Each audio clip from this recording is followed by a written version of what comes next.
What's up, everybody, and welcome back to an amazing episode of the Dustin and Tonya podcast. We are so happy to have you here, and we've got something amazing to share with you Tell today. the people. Today we are going to talk about Dustin and I. We just celebrated 13 years of marriage. 13 freaking years on Monday. Yes. And so today, we're literally just going to talk about it. Whatever comes up, whatever needs to be talked about, we just ask God to give us the words that we need to speak and ultimately share the stories that we need to share. So I wrote a crazy post on Sunday evening. Obviously, I posted it on Monday. Right. But I've already had people ask me, like, I always wondered what happened to your teeth. So I'm just going to start with that. One week before Tonya and I got married, I went on my bachelor party with like 10, 12, 13 dudes in a bus. We went to all these little towns because Tonya and I we met in this little town in Nebraska. So we went to all these small town bars. All I kept saying was, I don't want to go to no strip clubs. I don't want to do no dumb shit. And we ended up at a strip club. And it wasn't like, I'm not saying I didn't know what I was doing or anything like that. No, like I knew what was happening. So we ended up in there. It was all good.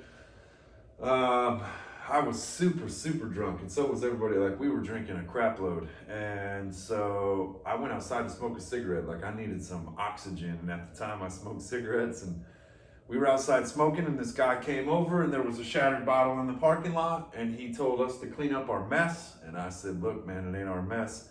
I opened up our cooler. It was a bunch of cans of beer. We didn't have any bottles. And he said, I don't give a F. Clean it up. And I was like, you're talking to me all wrong.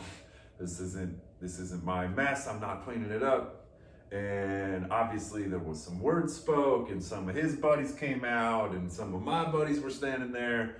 And ultimately the dude said, clean this up. And my buddy said, look, man, how much money do you make an hour? And the guy's like, what's the matter? And he's like, here's $20. Like, we ain't cleaning the mess up. Like, move along. Like, we're just trying to have fun. We're the only people in your freaking bar tonight. Like, let it be. It didn't go well. And the next thing I know, we were in the middle of a fist fight. And I ended up on the ground, and I was getting stomped on by 8 guys at one time. And it had lasted long enough that I was starting to wonder if I was gonna make it up.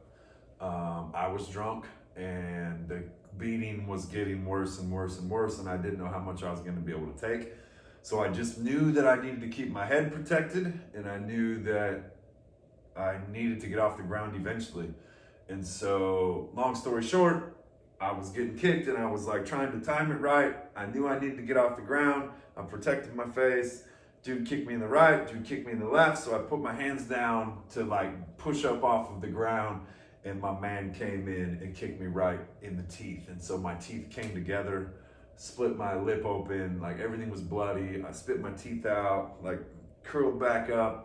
Whatever. Long story short, as this is happening, my buddy's like, yo, I'm gonna call 911. And they were like, no, you're not. He was like, yes, I am. And my man pulls out a pistol and sticks it in his forehead and said, you ain't calling nobody. So here I am on the ground. Nobody can help me. They got a gun. It's crazy, pure chaos. And I can't think of a better way to start a 13-year marriage. Oh my word. Yeah, I was at home at this point because Dustin and I's mom went out to eat while him and all the guys went out. And I remember, like, it was getting late in the night. I didn't expect him home. And so I just went to bed. And I remember getting woke up at, like, I don't know, 3 in the morning. He flings the light on and he's like, babe. Mind you, he's drunk. I just got my ass kicked. And I was like, what? Oh my word. And he had boot print bruises like all over his ribs. My head was all tore up. Yeah, and my I was teeth like, were oh chipped. man. So that was how we started. Like, Yeah. that was how we started. Literally, I had to wait the whole week to shave my head. Yeah, I remember because that. I had cuts all over my forehead and stuff from rolling around on the ground. Until the day The day of our wedding, I like shaved through it. Everything worked out good, and look at us now. Like, we've been fighting the whole way, bro. We've been since day one. just day one. We've been duking it out with whatever came our way. So I mean, like, that's just a perfect way to start, you know? Oh man. Yeah, that was wild. Like, it's not something you typically imagine, like, starting pre-wedding, like your soon-to-be husband getting in a big old fight. Man, unfortunately, I would love to say that, man, I didn't even see that coming, but like Yeah. the lifestyle that we lived and the things that we did, like, that's probably pretty fitting. Like, you know how like some people are like voted class clown, which was me, like, so obviously that's, but like the person that, you know, you're gonna be the most, if it was like came down to who would be the most likely to get jumped for running their mouth, because ultimately what started is one of my buddies said some shit that he shouldn't have said, and it ultimately caused the whole thing to pop off. And so, but like, who would have been the most likely to run your mouth? Like, dude, listen to this. I had braces at least 2 times in my life, orthodontist braces, like to straighten out your teeth, because my teeth are janky. Like nice, white, but like janky. They're like all over the place on the bottom. And ultimately what happened was my bottom jaw was still growing. We had them all knotted up in these braces. It wasn't working. And finally the dentist, my orthodontist, my mother worked for him. And finally he came to me one day and he's like, look, man, I'm just gonna be honest with you. He's like, these braces ain't gonna work for you. I said, why not? He said, because your bottom jaw grew, blah, blah, blah. I don't know, whatever. Your teeth are never gonna line up. And ultimately, like, that's what made him chip when the dude kicked me in the mouth, because they don't line up good. And so he basically said, long story short, nice Jewish man, he basically said, listen, you kind of like run your mouth quite a bit. And so if anything ever happens and your jaw breaks, then we'll fix it, straighten it all out, and then we'll have braces again, and then your teeth will be all straight.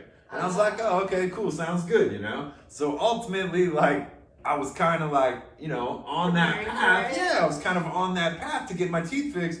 Unfortunately, they got fixed in a different way that night. Yeah, it's a good thing your jaw didn't get broke. Yeah, I mean, we're good, man. We're doing good. Anyways, like, I don't know. I just feel like it's one of them, like, yeah, I can see that. You know, like, yeah, I can see that out of you. Okay, cool. I'm good with that. Yeah. So that's how we started. That's how we started. And really, like, you know, Dustin and I's marriage, the very first part of it was we were separated a lot. Yeah.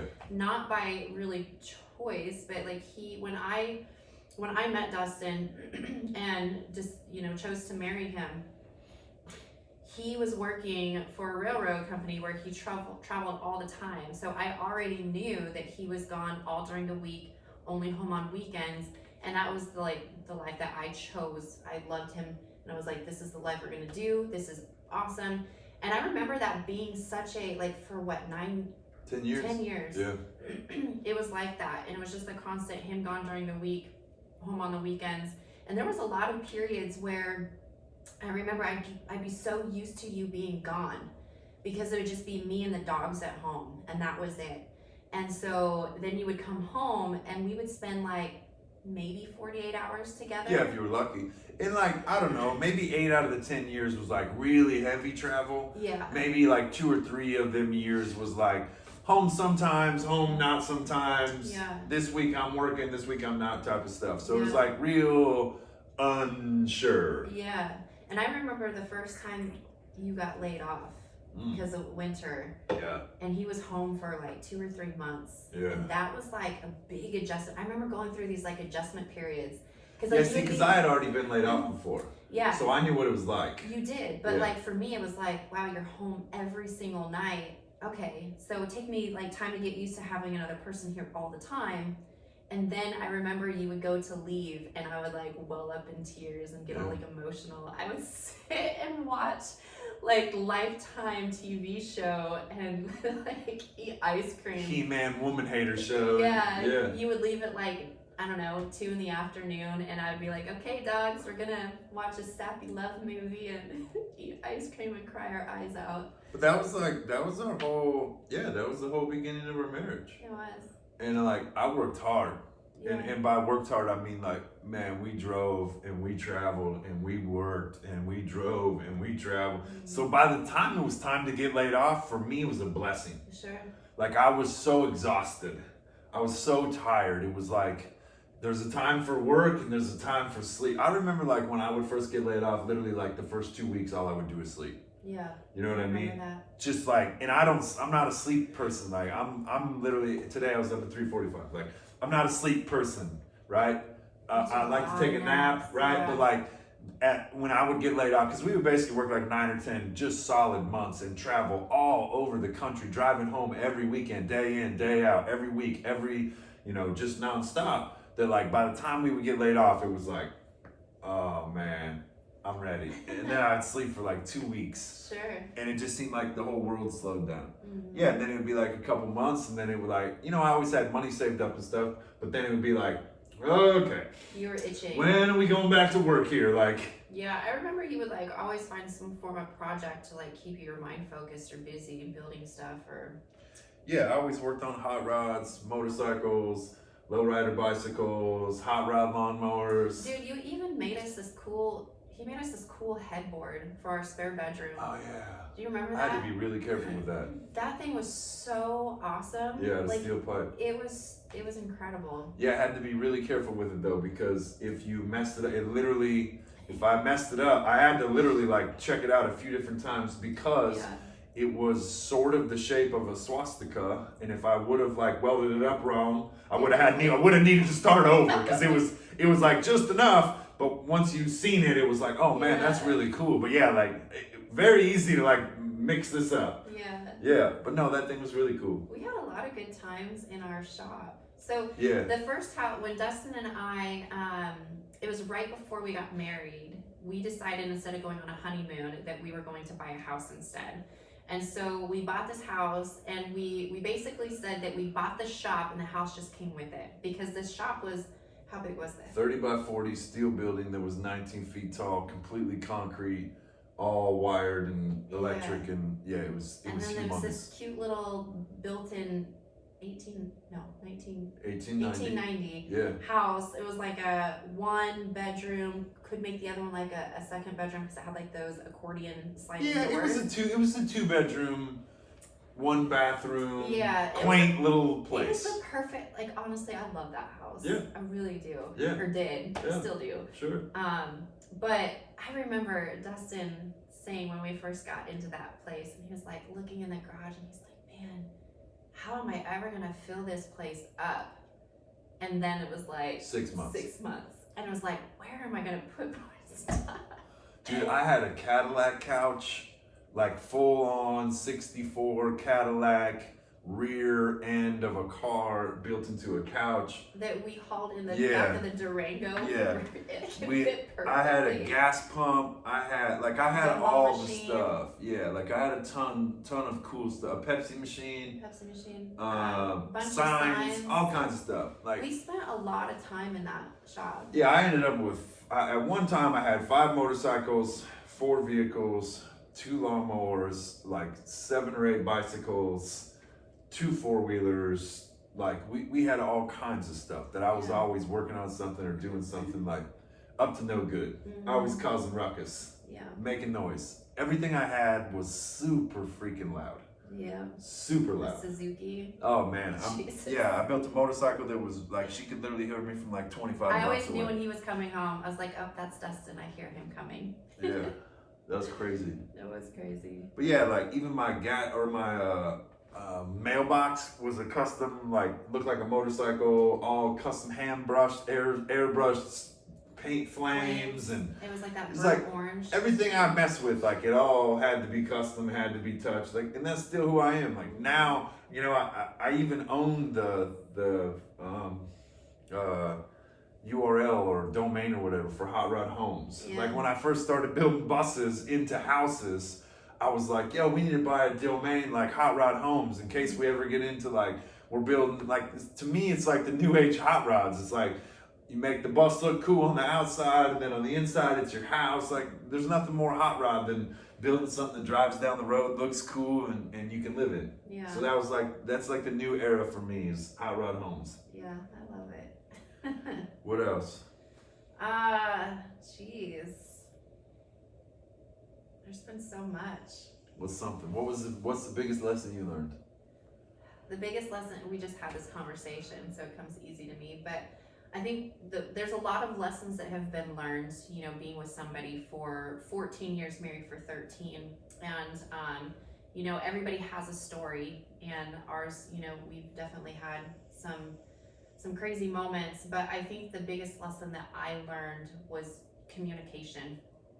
I know like you often hear that a lot, like communication is key, and it really truly is. Like you have to talk about everything in every facet of your relationship. And I don't mean like talking about how your day was and this and that, like the hard stuff, the like I'm struggling with this, I need this, I like whatever it is, like you have to be willing to share openly with your partner every single thing that you are going through, every single thing that you are experiencing, because any little part that you hold back starts to cause resistance and starts to put a divide between you. And the more division that you put between you and your significant other, the more you start to drive further apart, the more you start to have problems and complications, and then that's where you ultimately lead to wanting to separate or have divorce or things like that. So communication is the biggest key point that I can.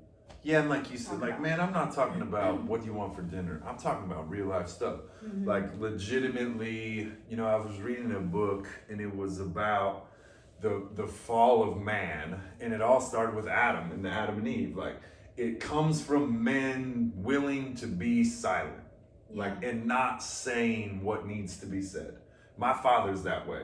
Like, my dad's a quiet man. He doesn't say much. My mom's overly boisterous. She'll say whatever. Like, and I mean whatever. It doesn't really matter where you're at. And that's where I got some of mine from. Where did you get that from? Yeah, and so ultimately, like, it's been a battle in me to square them energies up and use them both when need be, right? But ultimately, I was reading this book, and it literally said, like, the fall of man, not woman, but man themselves, is that men are unwilling to speak up. And that's the truth. Like, if you think about Hitler and the freaking Nazis, there was one dude that was like, yo, this is what we're gonna do. And every other person behind that either said something and was like, yo, I don't know about this, and they got killed because there was only a few of them, right? Or they said stuff like, I'm just doing my job. I'm just doing what he told me to do. I'm just doing what I get paid to do. Well, I mean, everybody else is doing it. And that is being too cowardly to say what needs to be said. Like, what do you mean you want to freaking do all this to these people or whatever? Sure, the problem was there was only a few people that said that. Well, they got killed, right? But if there would have been 6 million people that was like, hold up, homeboy, we ain't doing none of that, you would have stopped the entire situation. Sure. But nobody was willing to speak up. And I say this is coming from me. Your inability to speak to your wife with whatever your problem is, whether it's pornography, drugs, alcohol, sex, money, misery, disbelief, like whatever you have inside of you, all the anger, all the hate, all the discontent, if you're not willing to speak on that with your significant other, if you're not willing to spill the beans on every situation in your, I have told my wife everything that I've been involved with, and I'm here to tell you, the devil just like, because he knows how I rolled, right? But I've literally spilled the beans on every situation, on everything how I feel. Just this weekend, we were sitting at the park waiting for me to do a speaking engagement, and there was a lady running by with not a ton of clothes on. And we legitimately had a conversation right then and there. I said, baby, I don't know how, like, these situations make me uncomfortable because I'm a man, I have testosterone, I like the female body, whatever, right? And I said, I've in the past had issues with like, man, I would like to, and the second I'm like, man, I would like to, I am now sinning because I am creating lust inside of my own head, and I'm making up stories of things that I want to do or want to try or want to think or want to whatever. And I'm literally like, she's shaking her head. We had this conversation 3 days ago. Right. And what I said was, I don't think, because I caught her looking, and that was what got the conversation started. I didn't catch you doing anything. But like, you looked over, I looked over, and it was like, now's a good time, right? So I just said, like, I don't think I'm ever gonna get to a point where I don't look. Like, I work at a freaking gym. You've seen gym people, like, you get caught up doing something, and you're like, holy shit, like, how did I get myself into this, right? And then you do your best to turn around, be appropriate, honor your wife, and move about your day. It's when you get caught up in the like, oh, hey, what you got going? Right? That's when I get myself into trouble. And I know that about myself. But I also know that if I tell my wife, yo, this is where I struggle, and we can have a conversation. And she said, like, I said that it's when you put action to it. And action is physical or even a thought action like, I wonder what, when you put action to it, that's when it becomes a problem. But I'm a female, I see other females dressed very provocatively or whatever, even if they're not, like, it's a human nature to look at the other being, or female or male. Sure. You're going to look. It's a natural instinct that we have. You're just going to do it. But when you put action to it, physical or the thought process action, that's when it becomes a sinful action. And I agree to that. But my point to that was, I am willing to have that communication with my wife so that I stop everything that happens after that, and she knows exactly what I'm feeling on the inside, because she knows for the last year or two I have been head down focused on removing pornography, weird Instagram DMs, weird women, weird things in my life. I've removed all of them. I've shut them doors off. Them are not acceptable. If I get a weird person on my Instagram, by weird I mean just a normal person, but all of a sudden they show their butt on Instagram, I unfollow them immediately, because in my mind I'm like, yo, I could go back and no, stop that right now. Stop it in its tracks. But I'll tell her, like, hey, I had to unfollow somebody today. This is the person. This is the reason why. I just wanted to let you know. Yes, it's burned into my head, but now I'm not going to go back and like look at it. I'm willing to have that communication because she knows I struggle with it. And then me coming out and saying, look, this is where I'm at today. Because 5 years ago, I wasn't here, right? But today, this is where I am in my journey and my communication with my wife. I'm down to the nitty gritty where the weeds are small, and I'm willing to pull them out and share them with her so that she knows how much we're working, how much better our relationship's getting. And when you talk about communication, that's what we mean by communication. Yeah, absolutely. I mean, there's no secrets. Yeah. Period. Because once you keep that door open of having some form of a secret from your spouse, it just gives a little bit of room for it to just continue to get a little bit more of a secret and more and more and more. And then next thing you know, like, you don't know where you're at. Sure. And that's the case. Like, oh, well, she's sleeping. I'll just have like a little look over. Or I'm in the fitness space. I could be following these people. I could be looking because it's what I do. Like, you start to run those things in your head. Yeah. You can. Absolutely. Yeah. I have. There is no you can, I have. Right. And so that's why we have that communication. Yeah. But it doesn't stop at sex. It's talking about our money. Like, we legit know exactly where we at. We know exactly how many hours, what we need to pay for, what we need to do. Why? Because we communicate them situations. Neither one of us just haul off and go buy stuff, not because I don't need anything or she doesn't need anything or that we can't. That's like so second grade elementary shit. Yeah. I'm talking like, let's be real. This is where we're at. This is where we want to be. This is what it's going to take, and this is how we're going to get there. Any questions? Right. Oh, you wanted new shoes? Me too, but we need to wait. I want something different. Yeah. Right? And so it's communication 100%. And I love that that was the lesson that you learned. Absolutely. So what was yours? It's my least favorite lesson in the world. It's my least 3 favorite words. Oh, I know what they are. Just keep going. Just keep going. And when I made vows with her 13 years ago, I had no idea what just keep going or for the rest of your life meant. No clue. We talked about this the other day. I had no clue that it was going to involve debt and depression and misery and suicide and death and like crazy diseases and all the shit that we've experienced. Like all these things, right? I never had any idea 14 years ago when I asked you to marry me, or 13 years ago, that was what till death do us part meant. Or that's what my vows meant, through better or worse, or sicker or healthier, or richer or poorer. Like we've experienced every end of the spectrum of every vow that came out of my mouth, Yes. other than until death do us part, which means just keep going. The only way you can experience the last vow that we have not experienced is for one of us to die. Yeah. And so just keep going is the hardest 3 words that you will ever take on in your life.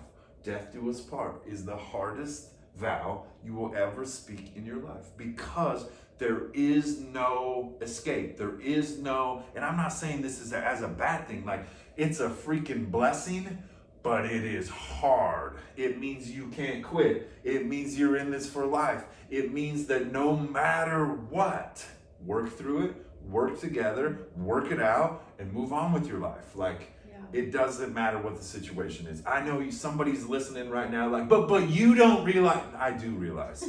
I do realize. Yeah. Most likely we've done it. Most likely we've been through it.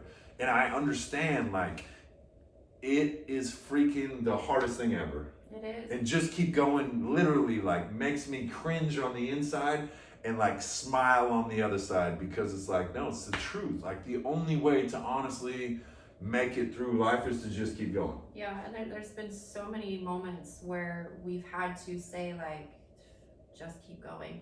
And I think that that's the beautiful thing too, is that to have each other, so when one is like in their lowest low, the other one's like, man, I know like we're struggling right now, but like we just got to keep going.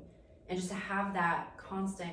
I like what you said when we talked on Monday, because we went through and just kind of reminisced a lot through our marriage. Pictures and stories. And we asked questions like this, right? And one thing that you said was, if I would have asked you to marry me and said, if you say I do, we're going to go through debt, we're going to go through depression, we're going to go through a hysterectomy, we're going to go through that, would you still say yes? And like, normally, like you'd be like, I'm not signing up Absolutely, for that. that sounds horrible. That is the worst thing ever. But like, it really is a choice when you say those vows to each other. Like, it really is you choosing that person every single day, no matter what, day in and day out, and making that commitment. And I don't think that sometimes we realize like what forever really means. Yeah. And it really is a choice to do life together forever until the one person parts, right? Sure. Yeah, it's wild, man. It's wild. And when you start thinking like that, when you start acting like that, like, I believe no matter what comes our way, at this point, and man, I'm telling you, like, I'm not saying we've been through everything, but we've been through a lot.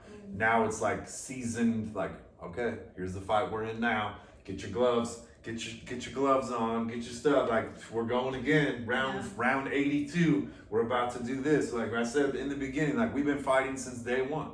Sometimes with each other, sometimes together, sometimes back to back, fighting the whole world, and that's okay. The moral of the story is you just got to keep going. You do. And that's like with everything in life. Yeah. That's good. Yeah. That's really good. What's your favorite memory? Man, I have to say the trip to Havasu Falls. Yeah. Because like that was a pivotal moment for our relationship. Yeah. That was a moment where we got to be so primal in our life of like packing in. If you don't know what Havasu Falls is, it's just a brief rundown. It's a hiking trip in Arizona that's off of an Indian reservation that you have to get a permit for every single year. It opens in February. Usually sells out within an hour for the entire year. But you backpack everything in. Your food, your sleeping stuff, every single thing that you want to take with you, you have to pack it in. It's about a 10 or 12 mile, I think a 10-mile hike to the actual reservation itself, and then another like 2 to 3 miles to get to the actual campground. And then there's like 8 different falls of like this blue turquoisey water, and it's just absolutely beautiful. But what you bring in is all you have.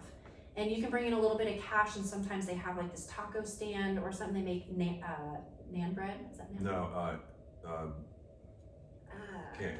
I don't remember. Fry bread. Fry bread. So anyway, like we took this trip, and you know, it was a challenge for us because it took everything that we had.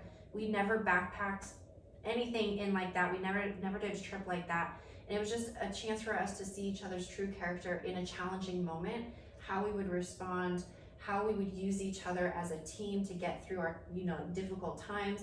Your feet hurt, your back hurts, like you're carrying all this stuff in, but it's this most beautiful, magical place that you can be at. And, we get to a point like where we only have so much food and we're like rationing our stuff out because like we're gonna run out of food. We only had so much cash to like eat fry bread and and they weren't there every day. Like they weren't, you were on there. Yeah, you couldn't count on them. Yeah. And then drinking from a natural spring water source. Yeah. It was such a good moment. And I remember when Dustin and I left, because we were there for 4 days, 3 nights. And when we left, it was raining really hard, and we were like, we've never experienced flash flood before, and they had just had one before we went. And I remember we got up at like 2 a.m. and we're like, we need to just get out of here. Yeah. We need to get up out of the canyon.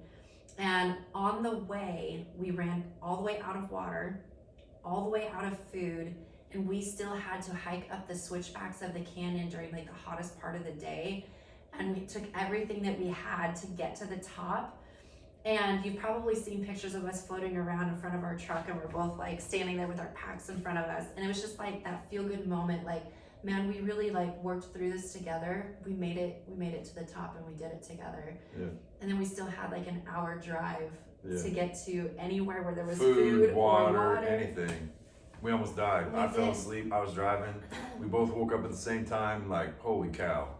So we rolled the windows down, turned the music up, like did whatever we could. We got to the first gas station. I swear to God, we spent like $150. We were like Dumb and Dumber, where he's like got the paddle thing and the deal and the whole thing. Like that was us. Oh man, it's such a good memory though. Like I will always revert back to that. I mean, there's plenty of really good memories that we have, and I'm sure there's way more to come. But I think just that one, it was just such a pivotal moment for our relationship. Sure. Because we were really just coming back to like dating each other and doing all of the things. Yeah. I think mine was probably that sunset in New Mexico when we first started living in the bus, literally like day one, when we stopped on the highway and I put my phone on the guardrail and we were. And I was standing and we both. Either that, or when I got to see you at the Grand Canyon and you were just like completely breathless. Like you had nothing to say, you didn't move, you just like silence. Yeah. Yeah. That was beautiful. Breathtaking for sure. Yeah. Why the sunset one? Because that was like the freedom, like we had just First left day the of railroad, freedom. you know what I mean? Like it was like, this is us now. We're taking This is risks. chances. Yeah. Baby, I hate to tell you, like the next few years is gonna be really crazy, but smile, this picture's gonna be cool. Dude, and I got so sick then. Yeah. Oh, that was like first week living in the bus full time, and I got like deathly ill, and we got stuck in Alamogordo, New Mexico, until I could like be good enough to travel. That was crazy. Yeah. What else?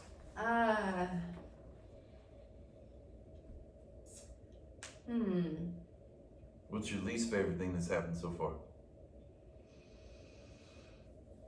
Least favorite. I don't know.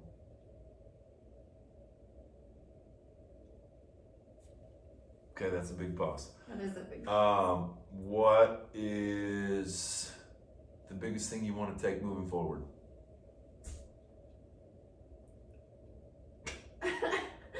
I would say the just continuing to like build life together, like do life, like we do life together, but like building a legacy together, like taking everything that we have, the communication, the teamwork that we have, and like using that skill to advance us to the next level of our life. Yeah. To leave a bigger impact and to build a legacy. Yeah, like I always say, like our experiences are we've been to like 35, 36 different states.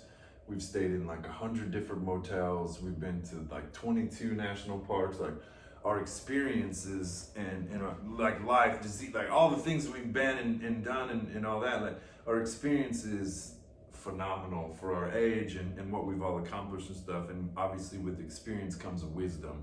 And so I pray that like our testimonies and our wisdom and our experience and our time allows us to travel the world and literally like share how and what and why, like who we are and all that. Like that's what I foresee or pray for us, like to just be able to spread love and help people everywhere we go, no matter what the situation is, and just like use our humongous hearts to like make impacts that leave legacies behind us. Absolutely. What was your least favorite? Least favorite? Maybe it'll trigger something for me. Yeah, man, like I know we had a ton of problems and stuff like that. Like I know that's like easy to focus on. I would say some of my least favorite was probably being away so much, like for work. Yeah. You know what I'm saying? Like I would say it was cool because we were making good money and whatever, but it was like so, you know, them years of just nonstop travel and being gone from you, like I think they just like eventually just wore down on me. Yeah. You know what I mean? I think that for both of us, because I mean, like it was hard. Yeah. I think like it's in the moment it doesn't seem like it's that hard, but like when you look back and it's like, man, I think that did more than what I could even have processed at that time. Yeah. And you know, like because we didn't get much time together. Yeah.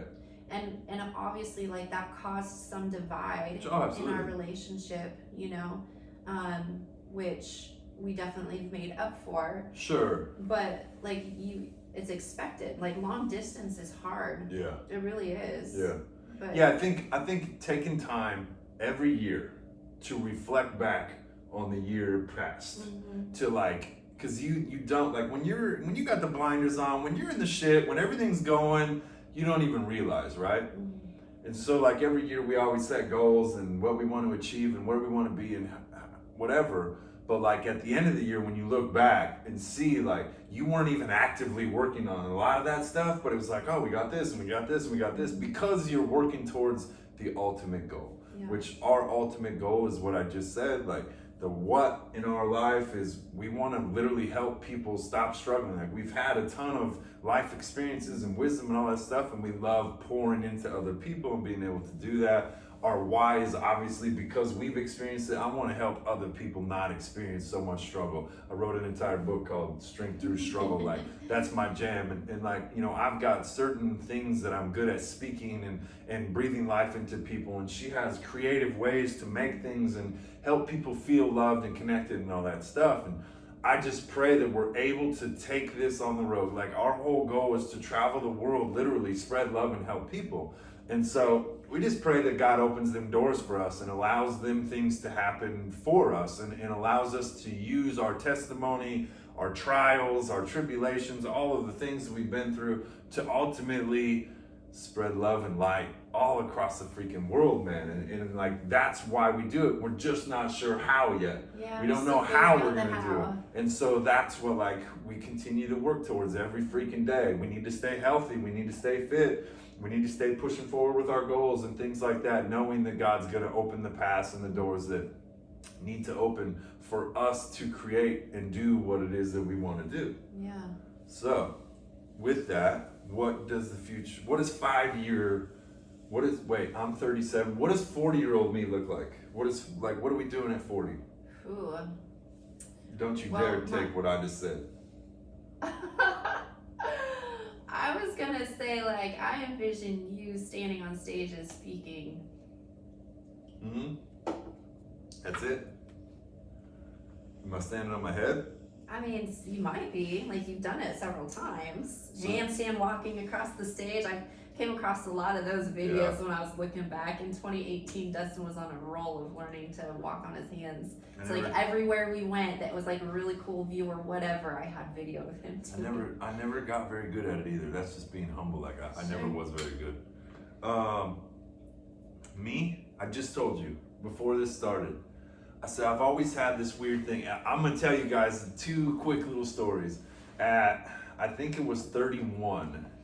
When I turned 31, I looked at Tonya on my birthday and I told her, by the time I turn 35, we're gonna do something epic. Like I had no idea what that meant. Yeah. No clue. And so I'm just putting this out there. Like, we had no clue. So at 31, I said, by the time I turn 35, we're going to do something epic. 10 freaking days after my 35th birthday. Now, mind you, we were way into the process when I turned 35, so it wasn't like I was short. But 10 days after my 35th birthday, we had literally sold everything we owned. We had turned in the keys to our apartment, and we began to travel the country together, 25 different states, whatever, like 10 days after my 35th birthday. Like, we made that into a reality. Yeah. On my 35th birthday, I said, baby, we did something really cool that I said was gonna happen. Oh yeah, I remember that. And I said, by the time I turn 40, I'm gonna be a millionaire. And I don't know how, and I don't know why. And I literally just told her, maybe, I don't know, it's 5:20, maybe like an hour ago, I just told her, when I turn 40, I can almost feel what it's gonna be like, because we've been in the grind. I'm just being real with, like, we've been in the grind since I left the rail, like, you know, traveling and the things and fighting through stuff and figuring us out. Yeah, you know, working on us and our relationship and our friends and all these things, helping our friends build businesses and doing all these things. Like, sometimes we feel lost and sometimes we feel beat down, but it's like, all you gotta do is just keep going. And so we've just kept going and going and going and I, like, sometimes it feels like nothing's happening and nothing's working, and man, we're just like beating our heads against the wall. But like, you always know that as long as I laid my head down, knowing I did my best today, everything's gonna be all right. But ultimately, I just told her like an hour ago, I could see us on my 40th birthday sitting around the table with a bunch of friends, eating, having fun, and giggling about the come up like of today. Yeah. You know, like, man, did you remember 3 years ago we were recording that podcast, whatever, and like giggling about where we are in that situation at the time. Yeah. And I don't like, that is me putting it out in like, that's gonna happen. Trust me, I will rewind this, I will replay this, and I will put this out on my 40th birthday, because I will be sitting around the table with our friends, eating, enjoying, laughing, having fun, and talking about the come up and all the work and all the chances and choices and hard times and good times and little times and lots of times that we've experienced and stuff. And I truly believe that's what's gonna happen. Where do you see me? I see you sitting right next to me eating the same freaking pizza that I be eating. Maybe I want ice cream though. I mean, that pizza first and then ice cream. Wait, can we do the pizza with the tacos on top? Yeah. So you have like this big, huge, I don't know if you guys have ever seen it, but it's this big, huge pizza, and then they have all the like little street tacos like on top of it. So then you eat the tacos, and then whatever falls on underneath it, then you eat the pizza. Like, that would be heaven for me, to have pizza and tacos all in one. Yeah. It would be And a an ice dream. cream cake. Yeah. But anyways, what do you got? What do you have? So we'll kind of wrap this up a little bit. What advice do you have for people who are in a relationship, in a marriage? No? What advice do I have? Just stop there. Okay. Whatever you do, don't lose track of who you are when you are becoming what you want. It all comes down to you as an individual. And we've worked so hard as individuals on ourselves, and then on our marriage, and then on ourselves. Sometimes we're like so much together we can't pull each other apart, and there's other times like we can be sitting next to each other and just be pulled in because we're working on ourselves or whatever. And knowing that I'm holding space for you, you're holding space for me, and knowing that like we both have backhoes inside, just digging deeper and deeper into who you are as a person. Because there's a few things, like who you are as a person never changes no matter what the situation is, right? But there's a few things that highlight what those things are. I believe them to be money, I believe them to be alcohol, and I believe them to be fame and fortune. And so a lot of people say like, oh, he got rich and then he was an asshole. Like, nah, sorry friend, he was an asshole and then he got rich. And the only reason I say that is because I know him. I know the people. And like, so if you're a giver, you're going to be a giver whether you have nothing or you have plenty. If you're a good person, you're going to be a good person whether you have nothing or you have plenty. If you're evil or struggling or you haven't found out who you are yet, you're going to be struggling with whatever you have. And so ultimately, your main purpose in life is to figure out and realize, not to figure out, to realize who you are in your power, what your gifts are, and spread them out into the world. Like I said, I'm speaking, breathing life into people, reading people, like those are my gigs. Like I know how to do that. I'm the best at it. There's nobody better than me at it. I can sit in a room and read people and speak life and love into them. And it's like, how does he do that? Trust me, if you ever want to see, be in a room with me.